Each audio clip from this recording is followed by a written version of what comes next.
अब हमारे पास बात आती है कि एजुकेशन और हेल्थ सर्विसेज इंडिया के अंदर कौन कौन प्रोवाइड करता है। तो दोनों ही सेक्टर्स, प्राइवेट सेक्टर है, पब्लिक सेक्टर है, दोनों ही सेक्टर्स हमारे पास ये सर्विसेज प्रोवाइड करते हैं।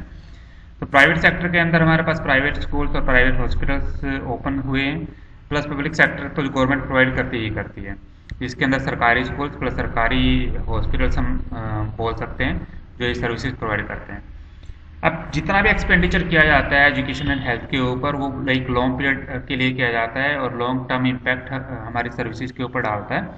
तो उन चीज़ों को हम इजीली रिवर्स नहीं कर सकते, तो इसलिए गवर्नमेंट का जो इंटरवेंशन है वो असेंशियल होता है कि गवर्नमेंट को इंटरवेन इसके अंदर करना पड़ता है। सेकेंड थिंग हम बात करें तो एक डेवलपिंग कंट्री जैसे हमारा इंडिया एक डेवलपिंग कंट्री है, तो इसके अंदर बहुत बड़ा पार्ट पॉपुलेशन का जो होता है वो बिलो पॉवर्टी लाइन हमारा रहता है। तो उसके अंदर बहुत सारे लोग ऐसे होते हैं जो अफोर्ड नहीं कर पाते हैं बेसिक एजुकेशन और हेल्थ केयर फैसिलिटीज़ को।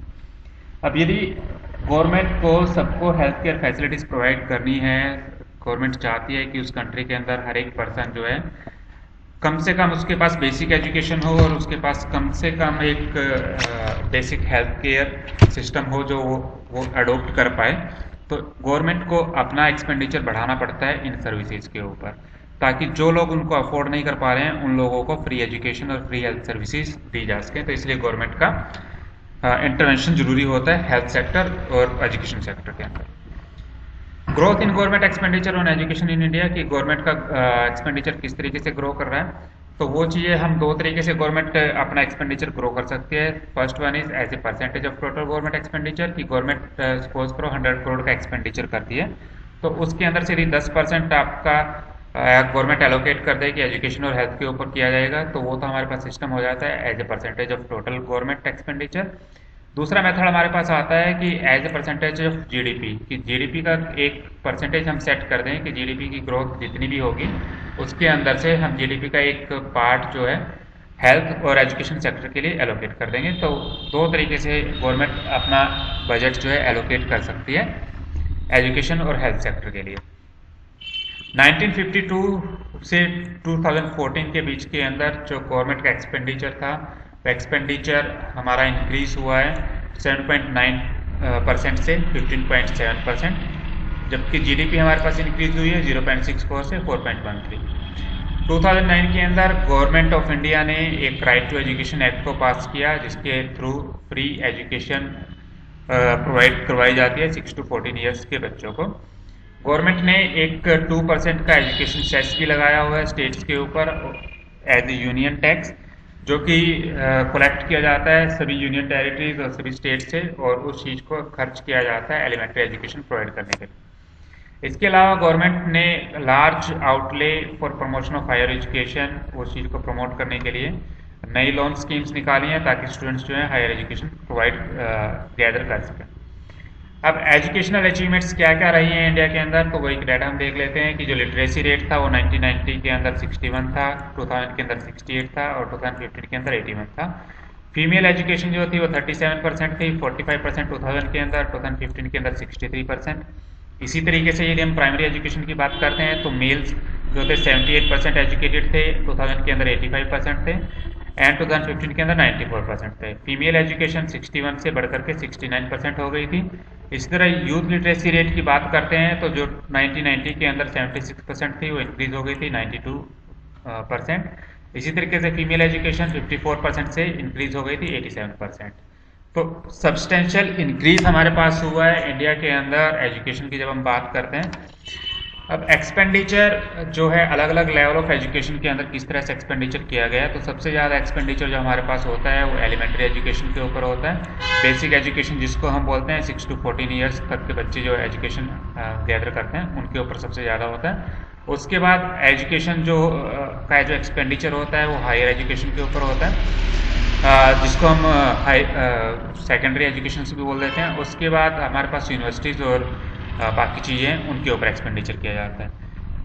जितने बच्चे हायर एजुकेशन लेते हैं, जो यूनिवर्सिटीज़ के अंदर एजुकेशन लेते हैं जिसको हम टर्शियरी एजुकेशन भी बोल देते हैं, उनकी ऊपर जितना एक्सपेंडिचर किया जाता है वो ऑन एन एवरेज सबसे ज़्यादा है, क्योंकि उसके अंदर स्टूडेंट्स हमारे पास जो होते हैं वो एडमिशन्स कम लेते हैं, जबकि एक्सपेंडिचर उनके ऊपर ज़्यादा होता है।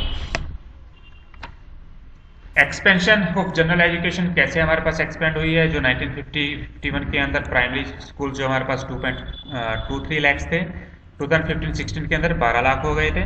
सेकेंडरी स्कूल्स हमारे पास 7.4 थाउजेंड थे जो कि 2.52 लैक्स हो गए थे। कॉलेजेस 578 थे 1950-51 के अंदर जो कि 39,000 हमारे पास हो गए थे। 27 यूनिवर्सिटी हमारे पास थी 1950 के अंदर जो कि 799 हमारे पास हो गई थी।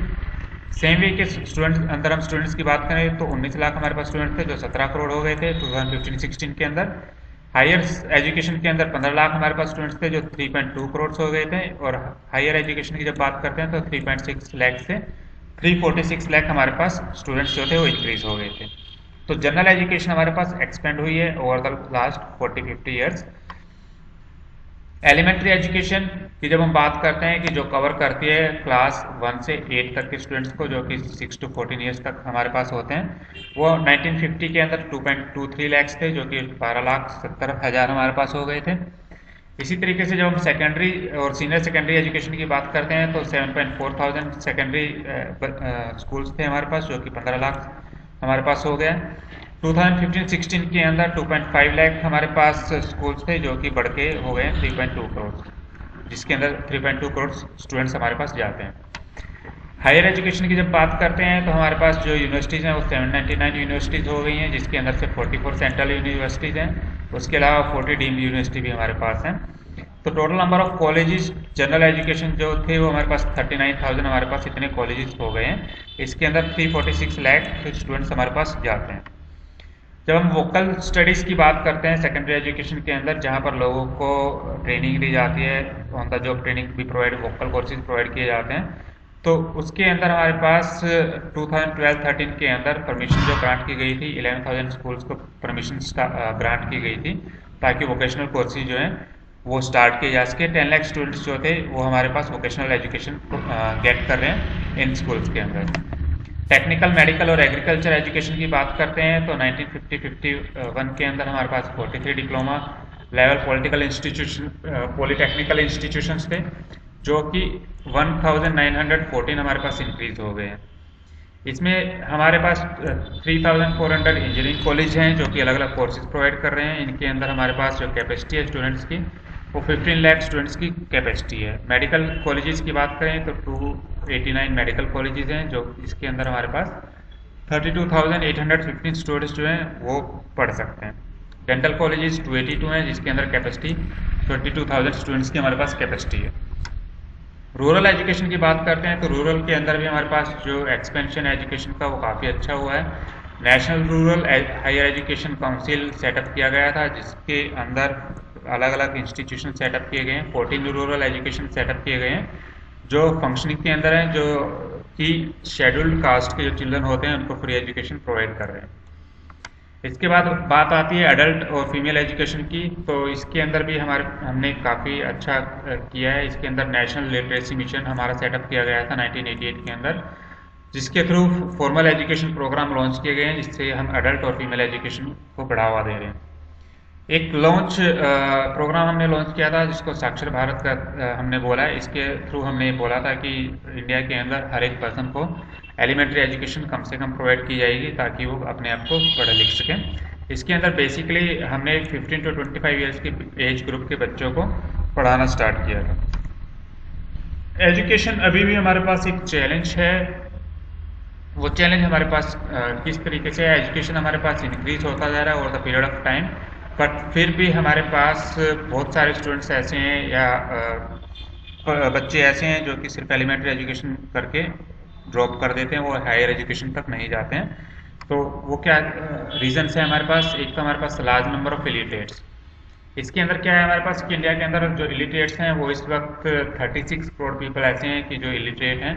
तो इतने लोगों को एजुकेट करना एक काफ़ी टफ टास्क है। सेकेंड थिंग है इनएडिक्वेट वोकेलाइजेशन, कि एजुकेशन तो हमारे पास है पर एजुकेशन एक डिग्री ओरिएंटेड ही बन के रह गया है। हम उसके अंदर वोकल कोर्सेज या स्किल्स डेवलपमेंट के ऊपर काम नहीं कर रहे हैं। सिर्फ हम जो काम कर रहे हैं वो एजुकेटेड यूथ को एजुकेट करने का काम कर रहे हैं जिसको अंदर सिर्फ डिग्रीज दी जा रही हैं।